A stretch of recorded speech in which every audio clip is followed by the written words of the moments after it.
how was Firefox born? How's Mozilla born? Is there a There's a long story there too. So Netscape got acquired by AOL, which, as I say, was a reasonable, happy ending for a lot of people because Netscape otherwise was going to go out of business because Microsoft was just killing its market. There was no way to charge for a browser. Windows came with IE. IE4 was pretty good, and Netscape 4 wasn't that good. It took a while to get better. Um, but the Netscape executives said, let's do an open source escape pod, and like in Star Wars: A New Hope, the gunner won't shoot it because there's no life forms on board, right? It's not a threat. And so we did Mozilla in 1998, and it looked like it was going to, initially just give the world an open source browser. But it's really hard to get people to work on this sort of hairball that had been hacked up over, by that point, 4 years. It also couldn't have the crypto module for secure sockets, so-called, or now transport layer security. That was an electronic munition. We were not allowed to release that in the full 1024-bit key strength. And yet people, one of whom I happened to meet previously at SGI when I went on a sales support engineering trip, Tim Hudson in Brisbane, Australia, and Eric A. Young, did what became OpenSSL. It was called SSL EAY after Eric's initials. And Tim and Eric took their OpenSSL outside of the purview of the NSA and the Department of Commerce, and they stuck it into Mozilla's code. And that was perhaps the best hack that was done in the first few months after we open sourced the browser.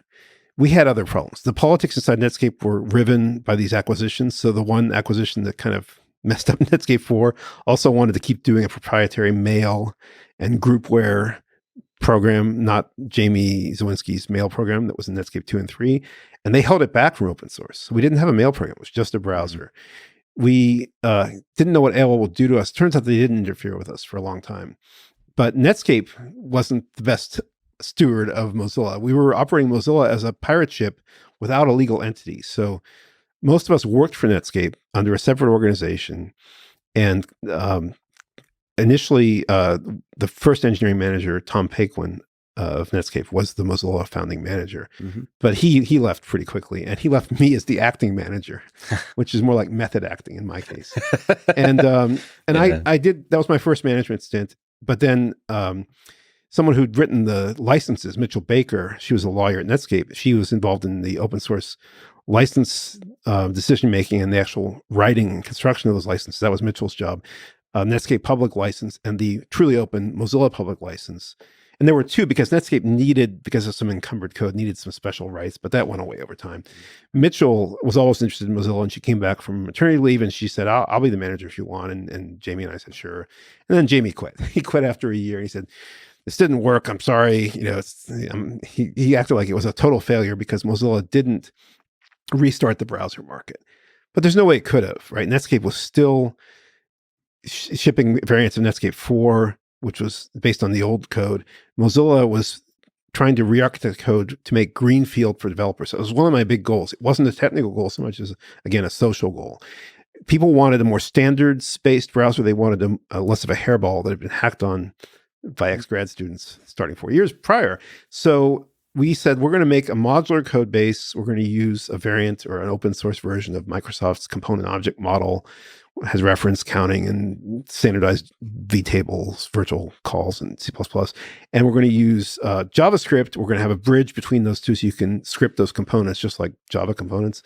We're going to make a portable front end with a markup language for the user interface, not tables, not HTML, but custom, menus and drop downs and toolbars, and that was called Zool, XML user interface language. And some real talent on the Netscape side delivered that. Dave Hyatt, who was instrumental in Zool, Chris Watterson, Joe Hewitt, Blake Ross, and Blake was an intern. He was like a high school aged intern at Netscape. And at some point, we were innovating rapidly in the Mozilla world, and Netscape was still caught up in this management mess from these acquisitions, and it wasn't delivering. And every year they were wondering if AOL was going to come and start beheading the executives because it didn't do anything useful. And there was this thought you should take the Netscape browser engine and put it in the Windows AOL client, which was the dial-up client that all the increasingly aging users of AOL were using. Never happened. And it would have been too big a change. So it wasn't clear why AOL bought Netscape, but as I said, they left it alone. But Netscape didn't leave Mozilla alone.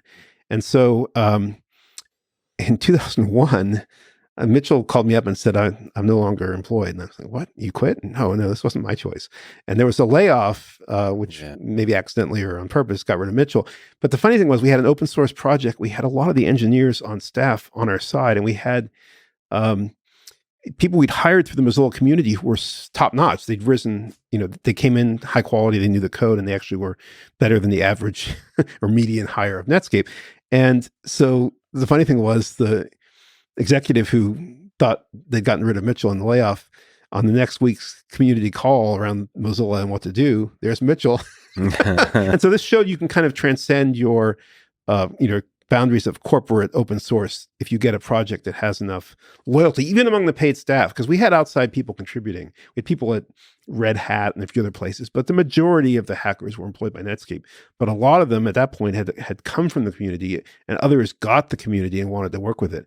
And it was really the weakest engineers at Netscape who didn't like Mozilla and didn't like the crucible of competing with the better programmers. So if the project is good enough, it will rise. The Phoenix will rise out of the... That's exactly right. And so we had this Mozilla code base that was getting better. In fact, I think at some point in 2002, when we declared Mozilla 1.0, I engineered a roadmap that successively, through similar sort of 6-week, 5-week releases, like we all do with browser releases nowadays, Chrome does and Firefox, Brave does 3 weeks. We got to a point where we said, you know what? It doesn't suck. This is like the 1.0 that you want to release, because if you hold it back any longer to polish it, you're denying others the ability to use it. It's like Pro Engineer, the mechanical CAD tool, embedded the code. They embedded the layout engine.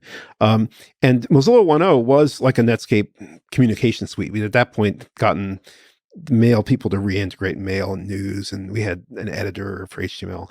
And it felt like a 90s suiteware.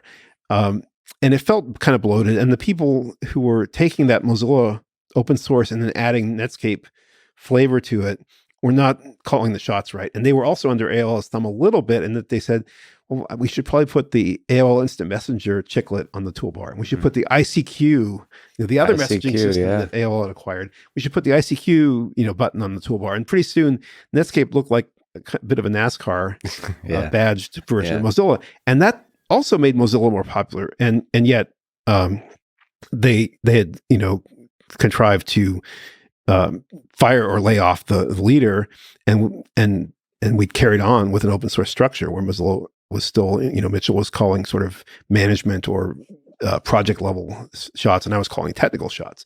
And we had a popular suite, but we thought, why not make it just a browser? Because it'll be simpler, it'll do one job well, and even then we can strip it down by having extensions. So Dave Hyatt and Blake Ross, the high school aged intern, did the first version, which was called Mozilla/browser. It was small group of us: Ian Hickson, Asa Dotzler, me, Joe Hewitt, and Hyatt and Blake. And Hyatt was really the senior hacker. He'd done all these things like amazing cross-platform menus through the user interface markup language. And he knew how to do tab browsing. He'd implemented it natively on Mac OS of the time in Camino, originally called Chimera. He'd written multiple implementations, which was a thing programmers should do. It's like the V8 team did for those missing years when the rest of the Chrome team's like, where's V8? In fact, Dave's wife, Rebecca, told me a story about when they were at UIUC. They were also University of Illinois grad students. There was an assignment. It was a programming assignment. It was supposed to be due at the end of the semester.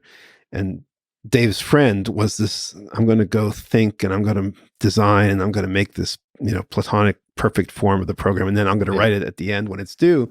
And Hyatt just went in there and started hacking. He wrote one version, he wrote a second version, a third version. End of the semester comes around. The friend's not doing too well. It wasn't perfect and it wasn't written. Yeah. I'm not sure how that story ended, but for him, Dave's version was a 5th iteration. It was great. And so he'd done that with everything you need in a tabbed browser. And this really showed well in Phoenix, what we called Phoenix, and had to rename 2 more times. Blake went to Stanford. He became a Stanford student and couldn't work on it. Dave Hyatt went to Apple in 2001. He was one of the founding Safari team members. Interesting. Wow. But he was still blogging about tabbed browsing. I think Apple at some point said, Did Safari have tabbed browsing? Yeah. But it was because of Hyatt. Yeah. Hyatt was quite a feather in their cap. Don Melton at who had been the engineering manager for Safari from the beginning, had been at Netscape also. And so there's this diaspora of talent, and yet Hyatt was still kind of writing blog posts about how to do tabs right. And at some point, Apple said, "Don't blog about that. That's our proprietary tab technology." And it's like, no, it's not. It was in Opera, and I've refined it. So we had to replace people, and we had Ben Goodger, a New Zealander we hired at Netscape, and he stepped in to be the Firefox lead. And we also had this weird circumstance where AOL finally did notice that Netscape was kind of an albatross, that they bought it for no particular benefit. And even then, the AOL politics were also heinous, sort of East Coast politics. I remember taking 2 trips there because I was a principal engineer. And so us principal engineers got trotted out to do dog and pony shows in Dulles, Virginia. And the AOL upper management was very East Coast in flavor. And they were at that time merging with Time Warner, which did not go well. So one of these years we went out there and we were all doing dog and pony shows, and there were these characters that were sort of like marketing guys. One of them was wearing a cravat, and one was named Reggie, and they were very U rather than non-U, or they were like what's Stillman's Metropolitan film UHB, urban haute bourgeoisie. They were haute bourgeois. They were funny, and they were kind of useless and kind of preppy. And then the next year we went back, and I said, "Where's Reggie?" And it's like, "Oh, Reggie's not here anymore," because Time Warner realized that the merger wasn't in their interest either, and then the sort of knives came out. And this was these mergers rarely work, right? This is very difficult. You get these giant companies, and they think there's going to be synergy. That was the late 90s watchword. And there wasn't synergy with AOL buying Netscape, and there wasn't synergy with Time Warner and AOL. But did AOL ever really work? Was it ever really cool? Like the same kind of fire and excitement that Firefox eventually created, was that ever there in AOL?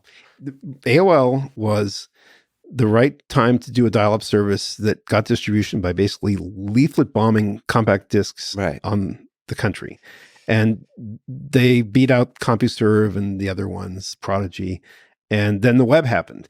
And so you had almost like this isolated continent, like some of the evolutionary biologists I follow make fun of the funny large mammal, marsupial mammals of Australia, how silly they are. And so AOL is like Australia. and you saw it over time because they kept aging, and they were using AOL to get online, and they couldn't really use a web browser. And it became sort of a valued cohort because they still have relatively high socioeconomic status, and they have grandchildren, but it's going away. It's dying at some point. Towards the end of the aughts, that decade, and then to the decade 2010 plus, that Firefox became this incredible. I forget when Chrome came out, but 2008, September 2008. But Firefox was the sexy, cool thing that represented a lot of the cutting edge technologies and all that kind of stuff. Web 2, it was amazing. Tim O'Reilly and John Battelle did the first Web 2 conference, which eventually became huge, and they split it. But that was in 2004. It was right when Firefox was out. Craigslist was huge. It was killing classified revenue for newspapers, but there was just this ferment. People were starting Wikipedia along there somewhere. Gmail was already done, and it was an impressive webmail. There were others before it, like Hotmail, but Gmail was really impressive from Google. And Google Maps, people started seeing what could be done. They thought, how can you drag the map around, and how does that work? And it was all JavaScript and images, and so Gmail was 2003, 4? So I think it actually started quite early. It might have been 2002 or 3, but by the time we started dealing with Google at Firefox to get the search deal, which was the main revenue source for Mozilla and still is, 2004 early, Sergey Brin's, one of his trusted engineer guys, Fritz Schneider, made contact with me at Mozilla, and we started talking, and we realized search and browser need each other. And this is deeply true, right? This is still true. This is why a lot of the search engines have their own browsers. Yeah, so in case people don't know, the main revenue source for the browser is the default search engine, which is kind of incredible to think about, that is a revenue source. It's a little bit sad. Yeah, it leads to this capture or kill effect where you have the search engine own its own browser, and other browsers may struggle to get this distribution we talked about earlier. Yeah. So and you said you've figured out that Google is working on its own browser at some point. 2006, yeah. 2006. So would you say Firefox was Internet Explorer part of the war here, or was the Firefox versus Chrome? So Firefox didn't quite cause Microsoft to reconvene IE. They did do IE 7, and I remember being on a plane back from a JavaScript standards meeting from Seattle, from Redmond, and there was some Microsoft guy in front of me. It turns out my wife knew him from her past life before we married. And he was just this bearded big guy. And he was like, we should have just killed Firefox in the cradle. All we needed to do was add pop-up blocking in and tabs, and we could have made Internet Explorer kill Firefox. And it's like, shoulda, coulda, woulda, pal. And I was right behind him overhearing this. But they didn't. They were slow, and IE7 wasn't that great. And what really got them started, I think, was Chrome.